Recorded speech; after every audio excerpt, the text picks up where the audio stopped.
citizen in the advent of fake news and disinformation in my country. We need to work it out. We need to prove that we are the voice of the people. We are the media. We are the facilitators.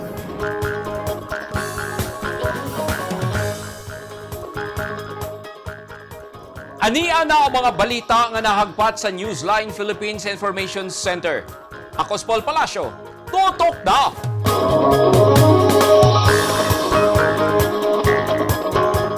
Sa mga headlines, hospital o isolation facility sa Kapalong, Davao del Norte napuno ang pasyente sa COVID-19. Balay, gianod sa baha sa Misamis Oriental.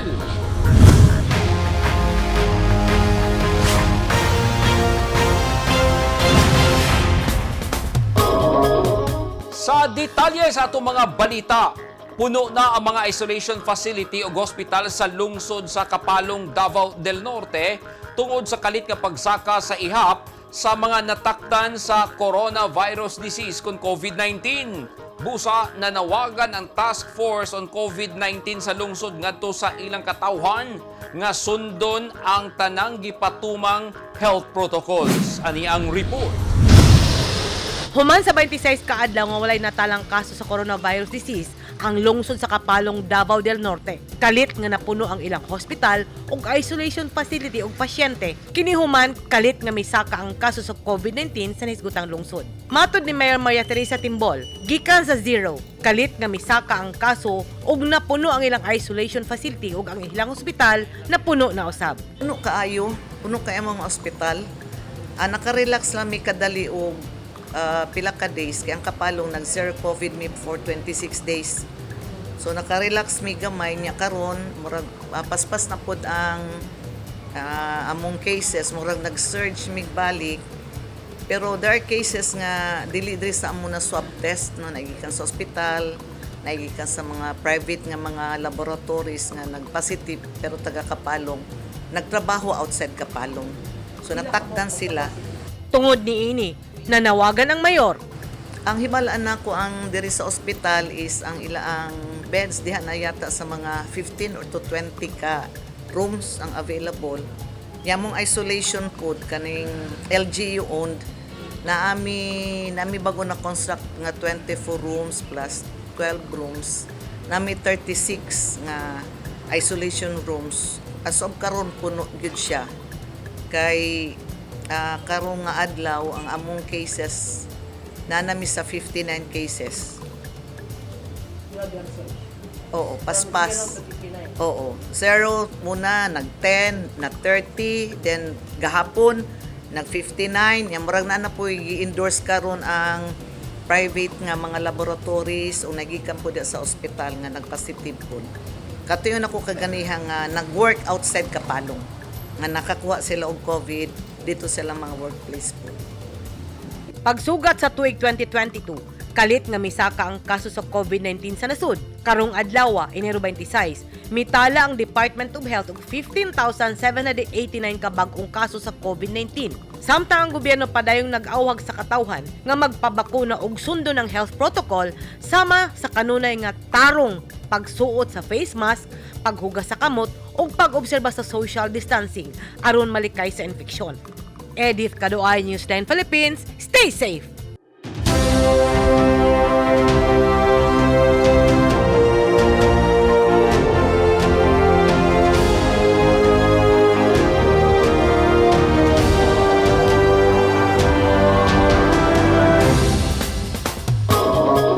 This portion is brought to you by Toyota. This portion is brought to you by Rizal Memorial Colleges. Gianod sa baha ang usa ka balay sa Misamis Oriental kagahapon.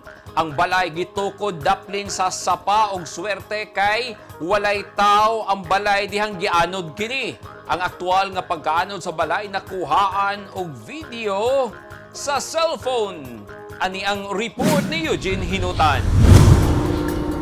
Nagkayagaw ang mga residente sa Cabana Street South Poblacion, Medina, Misamis Oriental alas 12:30 kagahapon sa Udto, Enero 25, 2022. Human makita nga gianod sa naghaguros nga tubig baha ang usa ka balay. Nakuhaan kini og video ni Madeline Cadilenia ang aktual nga pagkaanod sa balay. Matod ni Cadilenia, nakasinati og kusog nga ulan ang ilang lugar Lunes sa gabii hangtod kagahapon sa buntag hinungdan nga miawas ang tubig sa sapa. Makita sa video ang kusog nga bulog sa tubig ug ang hinay-hinay nga pagkalunod sa balay. Dugang ni Cadilenia, ang balay gipanag-iyahan sa pamilya ni Christopher Guanaw ug gitukod duol sa sapa nga boundary sa North ug South poblasyon sa Medina, Misamis Oriental. Usa pa lang kabulan nga nagpuyo ang pamilyang Guanaw, sukad na tukod ang ilang balay sa naisgutang lugar. Pakyas nga makasalbar sa ilang mga gamit ang pamilya Guanaw. Hinuon, luwas og daling nakahawa sa ilang balay ang pamilya Guanaw una nahitabo ang insidente. Walay natalang samaran sa insidente. Nahatagan na sab og pasiunang hinabang ang apektadong pamilya. Temporaryong nakipuyo una sa ilang silingan ang pamilya Guanaw. Eugene Hinutan, Newsline Philippines. Stay safe. Muhatag og ayuda ang National Housing Authority kon NHA pinaagi sa Task Force Emergency Housing Assistance Program sa mga nabahaan sa probinsya sa Davao del Norte. Mibisita nitong Enero 24, 2022 ang mga miyembro sa Task Force Emergency Housing Assistance Program sa National Housing Authority 11 sa 16 ka mga barangay sa Asuncion, Davao del Norte nga apektado sa baha sa milabayng simana. Lakip sa mga naapektuhan sa pagbaha ang barangay Sagayen kung diin apektado ang 24 ka mga pamilya. Barangay Kanatan nga dunay 4 ka mga pamilya ang nabahaan, barangay Kambagunay ug barangay Ganatan. Tumong sa grupo sa ilang pagbisita nga ma-assess ang sitwasyon sa mga apektadong residente aron magahinan og ayuda gikan sa programang IHAP sa NHA. Nakigpulong na usab ang Task Force IHAP sa lokal nga panggamhanan sa Asuncion aron planohon ang pagpangapod-apod sa hinabang nga ipanghatag sa mga apektadong pamilya. Gihatagan og plastic chair factory equipment sa DENR EMB-12 ang 4 ka mga probinsya sa Rehiyon 12 sa tinguha nga makunhuran ang basurang plastic nga ilabay sa sanitary landfills aron dili dayon kini mapuno. Aron maproteksyonan ingon man mapreserba ang kinayahan sa probinsya sa Cotabato, usa ka demonstrasyon ang ipahigayon sa 6.5 million plastic chair factory equipment nga nadawat sa naisgutang probinsya gikan sa Environment Management Bureau kon EMB. Ang ekipo magamit sa pagproseso sa mga plastic potential residuals sama sa candy wrapper, junk food, cellophanes ug uban pa nga pwedeng himuong lingkuranan. Dakong tabang kini aron makunhuran ang basura nga ilabay sa sanitary landfills. Matod kang Hana Lawagon, ang EMB environmental specialist, ang mahimong lingkuranan pwedeng ipanghatag sa mga eskwelahan o ibaligya sa mas ubos nga presyo.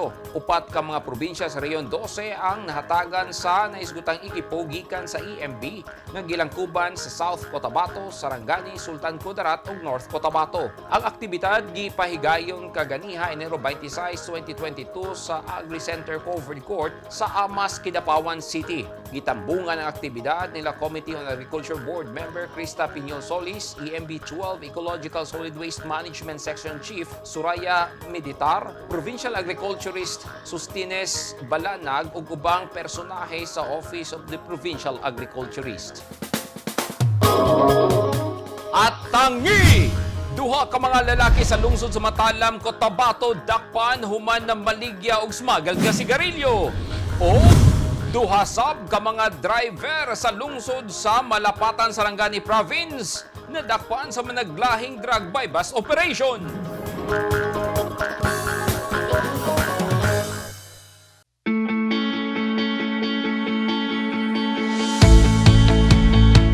Gusto ba mo og barato ug orihinal nga mga construction supply? Sa kadaghan sa imong pilian, all-in-one ang imong pagpamalit. Tara na sa 3M1 ug T-Square Lumber and Construction Supply na himutang sa daang Hardika, Lanao ug Dayo Street, Kidapawan City. Naging mapaghamon ng taong 2020 sa bawat Pilipino at sa Philippine Charity Sweepstakes Office. Nakapanlulumo at nakapanghihina, ngunit hindi tayo kapwa susuko. Mula noon, ngayon at sa hinaharap, asahang makakasama ninyo ang PCSO sa pagbangon ng Pilipino sa anumang pagsubok. We will get through this crisis as one nation.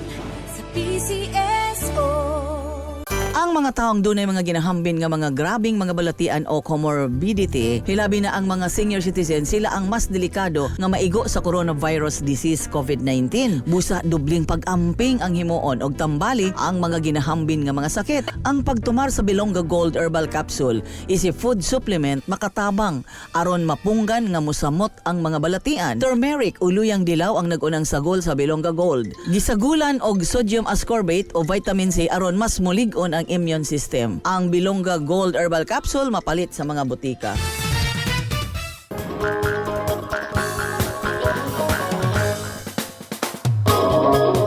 Minilyon nga kantidad sa smuggled nga sigarilyo ang nakupiska sa raid sa mga otoridad sa usa ka warehouse sa Zamboanga City. Nadiskubrihan ang warehouse dihang nagpahigayon og follow-up operation ang mga pulis sa shooting incident nga nahitabo sa lugar. Ani ang report ni Eugene Hinutan. Gikumpiska sa mga otoridad ang gibana-banang 36.7 million ka pesos nga smuggled nga sigarilyo sa Daston Drive, Kasanyangan, Zamboanga City kagahapon, Enero 25. Nadiskubrihan kini sa mga otoridad dihang nagpahigayon og follow-up operation sa nahitabong shooting incident niadtong Lunes sa gabii nga gikaangol sa upat, apil na ang duha ka mga bata. Dinhi na giporma ang operasyon sa mga otoridad.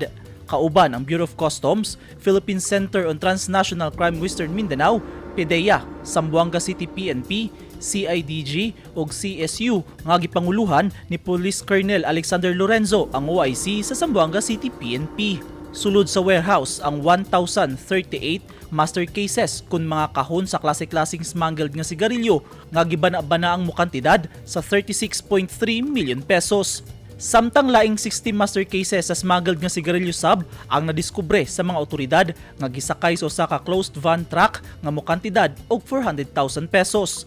Walay nasayod kinsay tag-iya sa mga smuggled nga sigarilyo ug sa warehouse kay dihang gihimo ang operasyon, walay bisan usa ka tawo ang anaa sa lugar. Sa karon, padayon ang investigasyon sa mga otoridad aron mailhan kung si kinsa ang tag-iya sa maong warehouse ug sa mga kontrabando. Na-turnover na sa Bureau of Customs sa mga nakumpiskang mga smuggled nga sigarilyo, lakip na ang truck alang sa tukmang disposisyon. Eugene Hinutan, Newsline Philippines. Stay safe!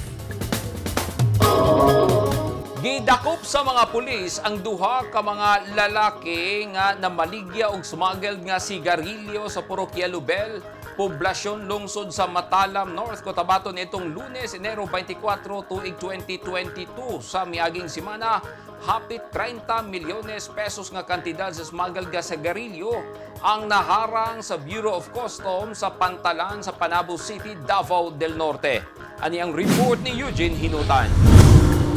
Gidakop sa mga otoridad ang duha ka mga lalaki nga namaligyag smuggled nga sigarilyo daplin sa kalsada sa Parokya Lubel, Barangay Poblasyon, Matalam, Cotabato. Ang mga sospek giila sa mga pulis nga sila Rasid Malidas o Rauf Malidas, parehong residente sa Batulawan, Pikit, Cotabato. Gihimo ang operasyon sa mga pulis human nila madawat ang sumbong gikan sa nagpakabana nga residente sa lugar kung asa gisakay sa mga sospek ang sigarilyo sa elf truck. Nakuha gikan sa mga sospek ang siyam ka mga kahon sa sigarilyo nga nagkantidad og 117,000 pesos. Ang mga dinakpan walay napakitang dokumento sa mga otoridad. Ana-ana sa Matalam PNP ang mga dinakpan nga magatubang og kasong pagsupak sa Republic Act 10863 kun Customs Modernization and Tariff Act. Samtang sa milabayng simana, naharang sab sa Bureau of Customs Port of Davao ang 1,020 ka mga kahon sa smuggled sigarilyo nga gibana-banang mo kantidad og 28,872,000 pesos sa Davao International Container Terminal, Panabo City sa Davao del Norte.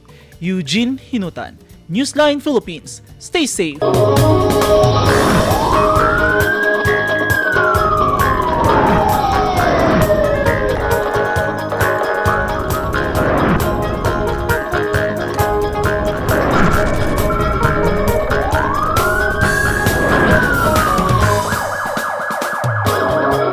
Arestado ang duha ka mga drug personality sa managlahing anti-illegal drug operation sa Malapatan, Sarangani Province kaganihang buntag o karong hapon. Unang nadakpan sa Joint Drug Bypass Operation sa PDEA Sarangani, Sarangani Police Provincial Office ug Malapatan Municipal Police Station kaganihang pasado alas 10 sa buntag ang usa ka tricycle driver nag-ila sa mga pulis nga si Vencer Bahasuan Mukles taga Barangay Sapo Masla, Malapatan. Pasado alauna sa hapon. Sunod nga dadakpan ang usa ka Norman Arsenias Dinopol, habal-habal driver taga Purok Tubi, Barangay Sapo, Padido. Ang duha parehong napalitan ug nakuhan og tagduha ka mga sachets sa gituhang shabu. Nangapriso na ang duha ka mga dinakpan nga gikonsiderang high value target sa mga otoridad.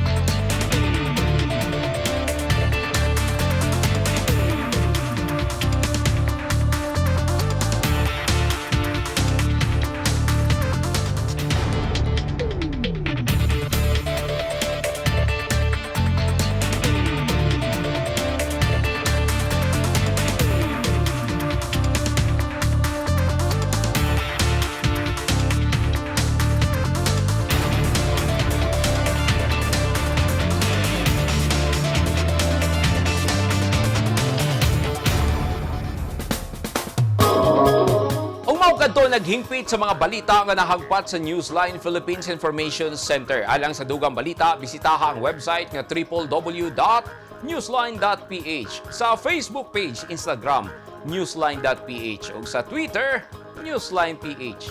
Kung aduna mo'y mga balita o impormasyon sa inyong tagsa-tagsa ka mga lugar sama sa sunog ug baha, mamahimo ka na ninyong i-share pinagi sa Newsline Messenger. Makita usab ninyo sa Channel 49 ug Channel 50 sa NCTVN Cable TV sa North Cotabato. Ug syempre, mo-subscribe kita sa YouTube channel sa Newsline Philippines ug sa app nga TikTok. Ako si Paul Palacio. Daghang salamat and stay safe!